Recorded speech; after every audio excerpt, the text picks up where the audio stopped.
जय श्री कृष्ण, राधे राधे, हर हर महादेव, जय माता पार्वती। मित्रांनो, आपल्याला सर्वांना चैत्र नवरात्रीच्या हार्दिक शुभेच्छा।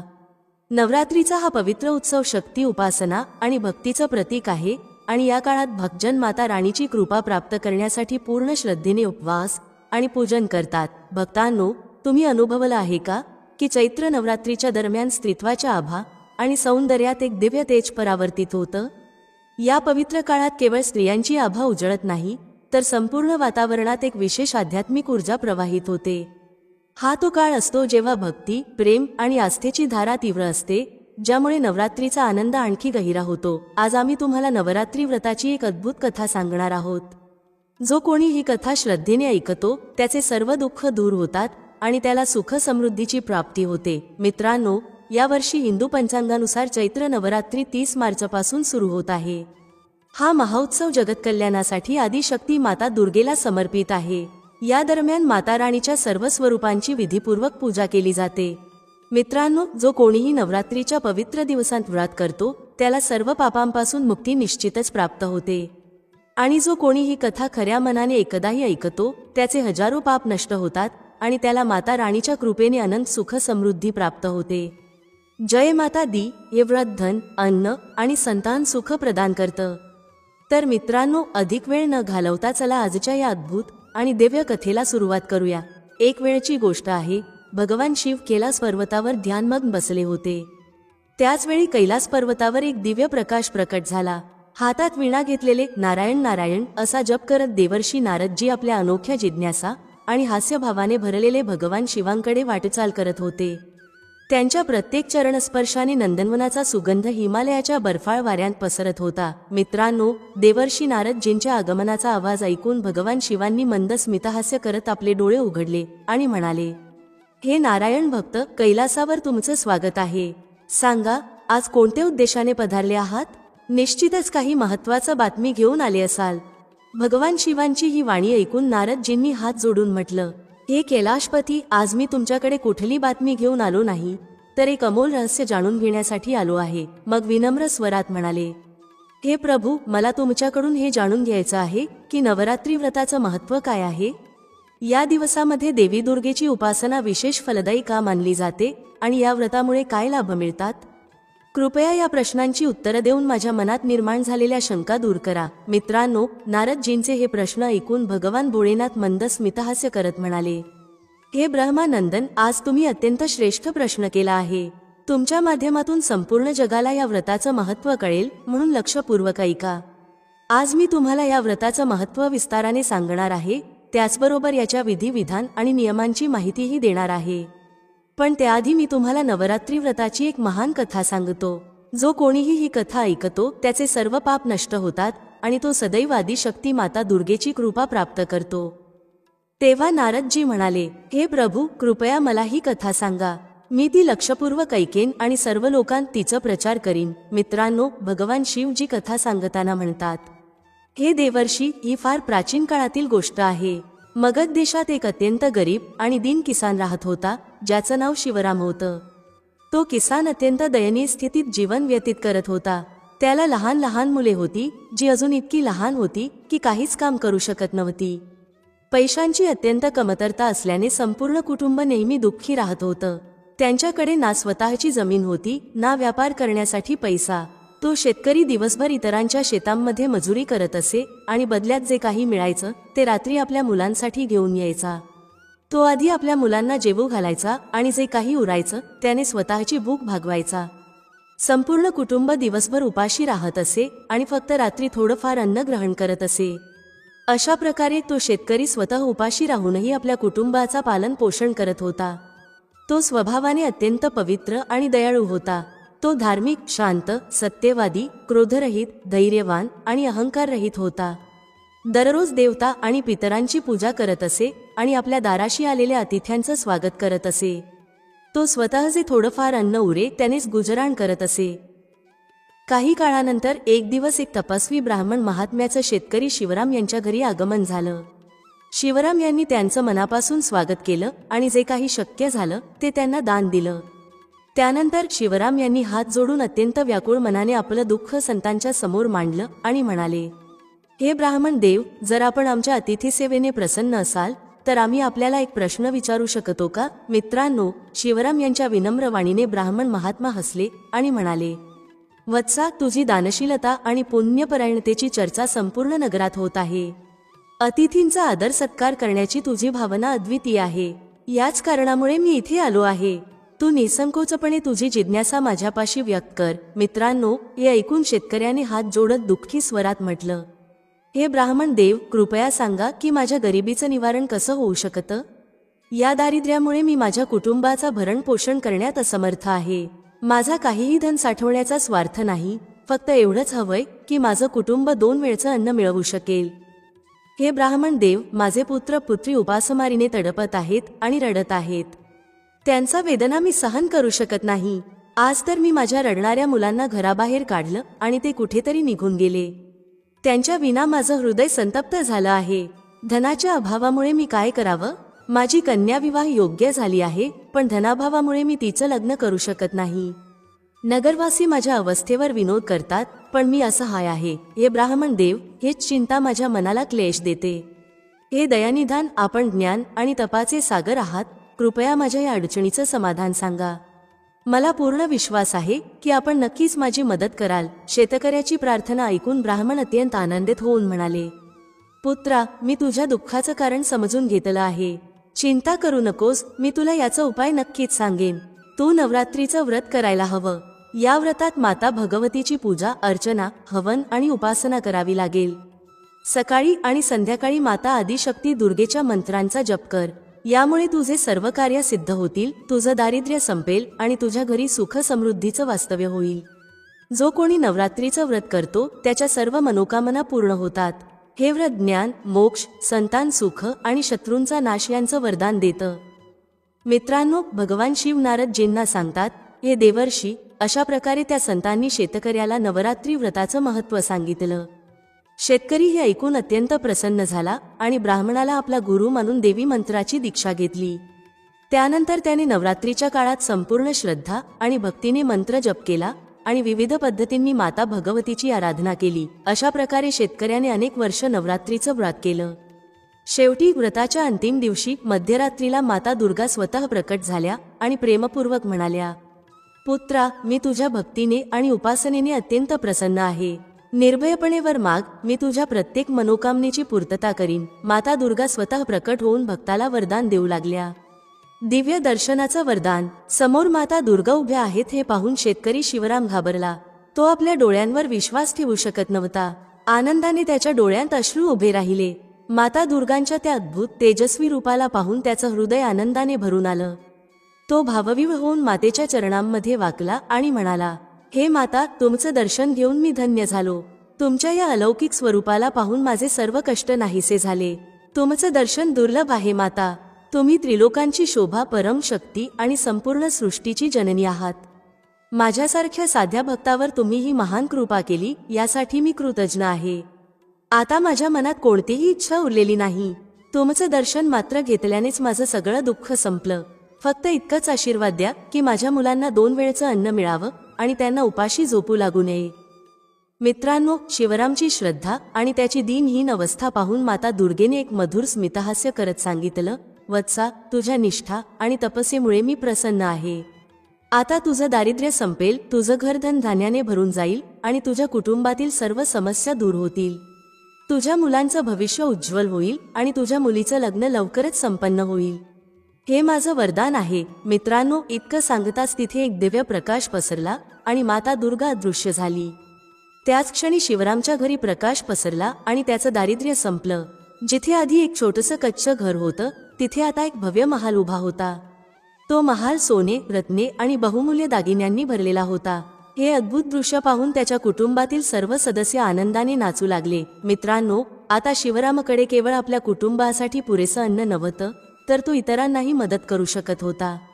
काहीच दिवसांत त्याने आपल्या मुलीसाठी एक योग्य वर शोधला आणि धुमधडाक्यात तिचं लग्न केलं. मित्रांनो, भक्ती आणि खरी श्रद्धा असली तर सगळं शक्य आहे. माता दुर्गेच्या कृपेने जीवनात कधीही कोणत्याही गोष्टीचा अभाव राहत नाही. मित्रांनो, आम्ही तुम्हाला नवरात्री व्रताचं महत्त्व सांगणार आहोत. कथा लक्षपूर्वक ऐका. मित्रांनो, एक संपन्न शेतकरी होता. ज्याने अमाप धन संपत्ती मिळवली होती, पण तरीही त्याने आपली भक्ती आणि श्रद्धा कधीही सोडली नाही. तो दररोज माता दुर्गेची आराधना करत असे आणि त्यांच्या प्रती कृतज्ञता व्यक्त करत असे.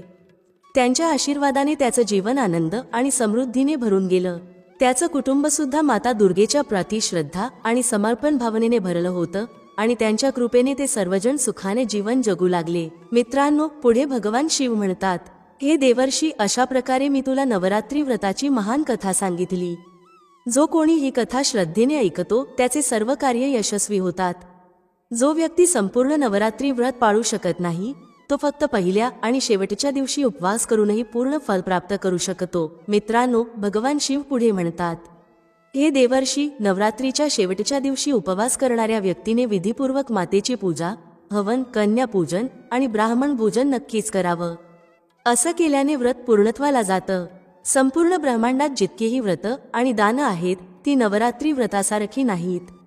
हे व्रत सदा धन, अन्न, सुख, संतान, आयुष्य आणि आरोग्य प्रदान करतं, तसेच स्वर्ग आणि मोक्षाची प्राप्ती करून देतं. जे स्त्री संतान सुखाची इच्छा धरते तिने हे पवित्र आणि कल्याणकारी व्रत खऱ्या मनाने करणं आवश्यक आहे. या व्रतामुळे सर्व इच्छा पूर्ण होतात. जे लोक पूर्वजन्मी हे महान व्रत करू शकले नाहीत ते या जन्मात रोगी, गरीब आणि संतानहीन होतात. हे देवर्षी नारद, आता मी तुला नवरात्री व्रताशी संबंधित एक दुसरी अद्भुत कथा सांगणार आहे. लक्षपूर्वक ऐक. मित्रांनो, भगवान शिव कथा सांगत म्हणतात, अंग देशात विठोबा नावाचा एक कुशल कारागीर राहत होता. तो आपल्या हातांनी सुंदर मूर्ती बनवत असे आणि त्या विकण्यासाठी नगरात जात असे. अशा प्रकारे तो आपल्या कुटुंबाचा पालन पोषण करत असे. विठोबाचं लग्न एक अत्यंत सुंदर, दयाळू आणि धार्मिक स्त्रीशी झालं होतं. ती आपल्या पतीच्या प्रत्येक कामात त्याला साथ द्यायची आणि संपूर्ण कुटुंबाची काळजी घ्यायची. दोघंही सुखाने जीवन जगत होते. एक दिवस विठोबा आपल्या मूर्ती विकण्यासाठी नगरात गेला. बाजारात तो मूर्ती विकत असताना एक व्यक्ती त्याच्या दुकानात आला आणि एक मूर्ती उचलली. पण तो व्यक्ती मूर्तीचं मूल्य चुकवायला विसरला आणि तिथून निघून गेला. विठोबाने आवाज दिला, पण तो व्यक्ती इतका दूर निघून गेला होता की त्याला आवाज ऐकू आला नाही. विठोबा मूर्तीचं मूल्य घेण्यासाठी त्याच्या मागे धावला, पण मागून येणाऱ्या एका बैलगाडीनं त्याला धडक दिली. या अपघातात विठोबाला गंभीर दुखापत झाली. त्याचा उजवा हात इतका खराब झाला की तो कापावा लागला. विठोबा एक कारागीर होता जो आपल्या हातांनी मूर्ती बनवत असे आणि त्यांना विकून आपल्या कुटुंबाचं भरण पोषण करत असे. उजवा हात कापल्यानंतर त्याचं जीवन अत्यंत दुःखद बनलं. त्याची पत्नी या घटनेनं खूप व्यथित झाली. विठोबा आणि त्याची पत्नी दररोज माता दुर्गेची पूजा करत असत. त्या दिवशीही ते मातेची आराधना करत होते.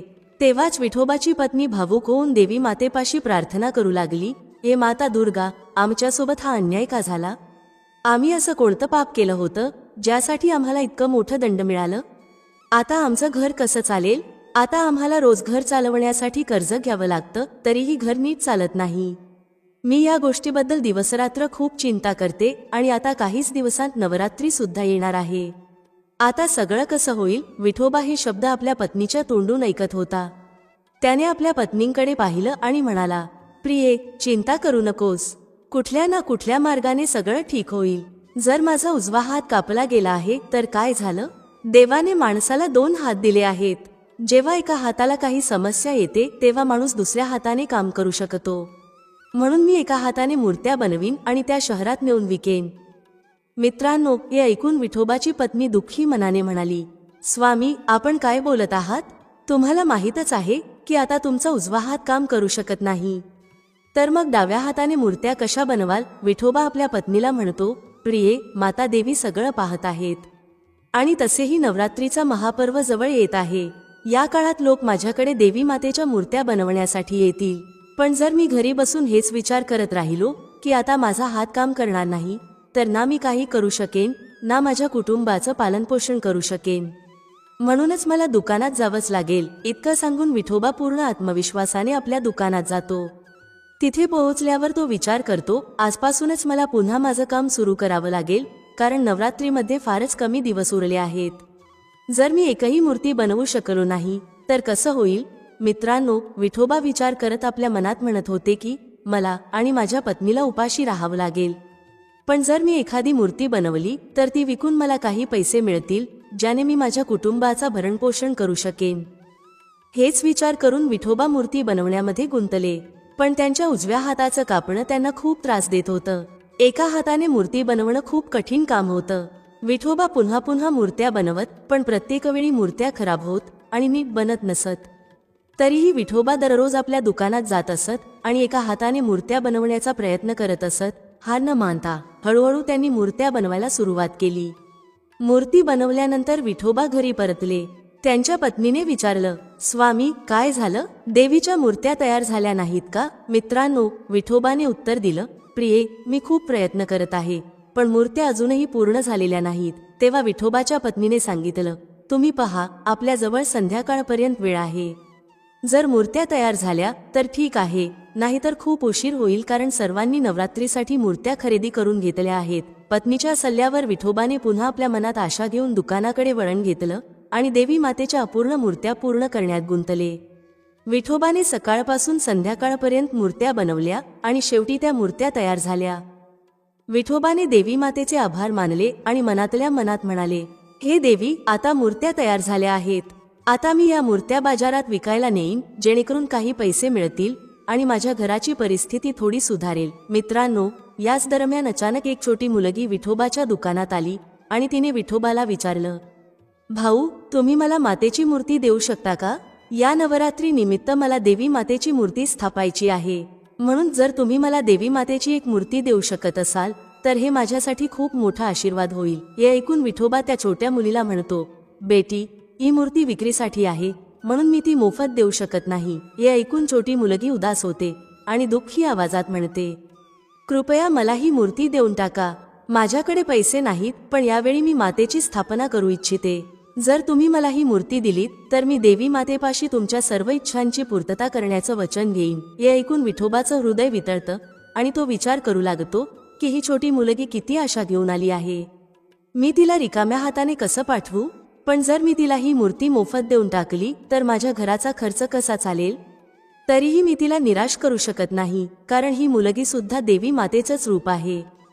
मित्रांनो, हेच विचार करून विठोबा त्या छोट्या मुलीला म्हणतो, तू ही मूर्ती घेऊन जा, मी दुसरी बनवून विकेन. मग विठोबा ती मूर्ती त्या छोट्या मुलीला देतो. मित्रांनो, जसं विठोबाने देवी मातेची मूर्ती त्या छोट्या मुलीच्या हातात दिली, तशी ती मुलगी अचानक आपलं रूप बदलून देवी मातेच्या रूपात आली.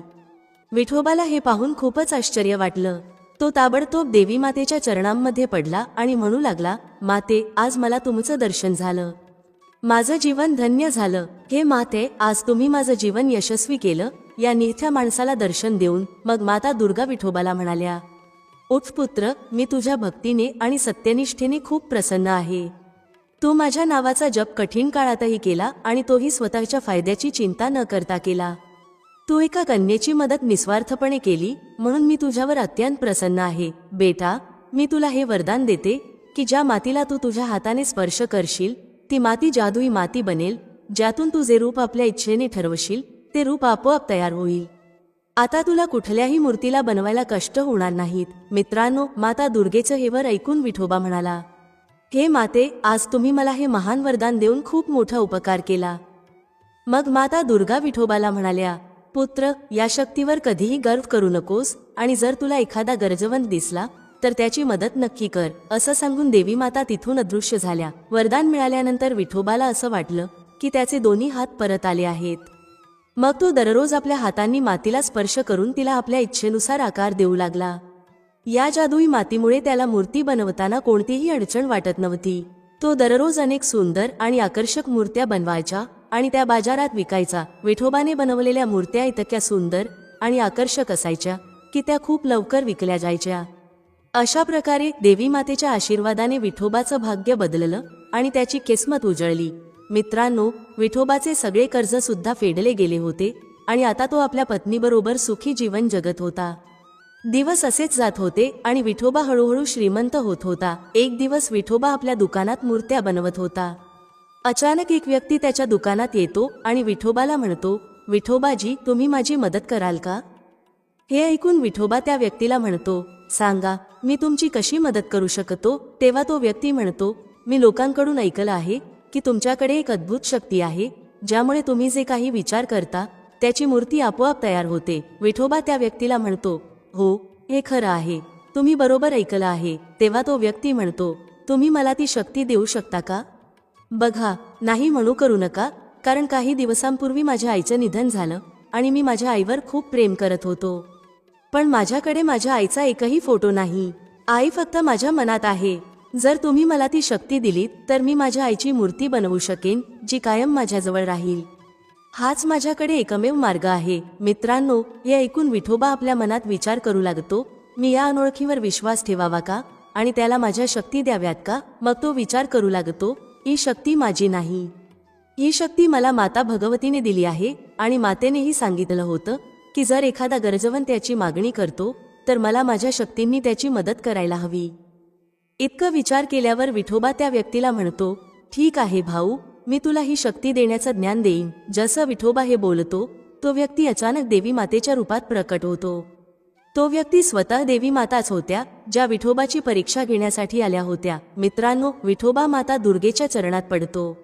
मग माता दुर्गा त्याला उचलत म्हणतात, उठ बाळा, तू आपली परीक्षा उत्तीर्ण झाली आहेस.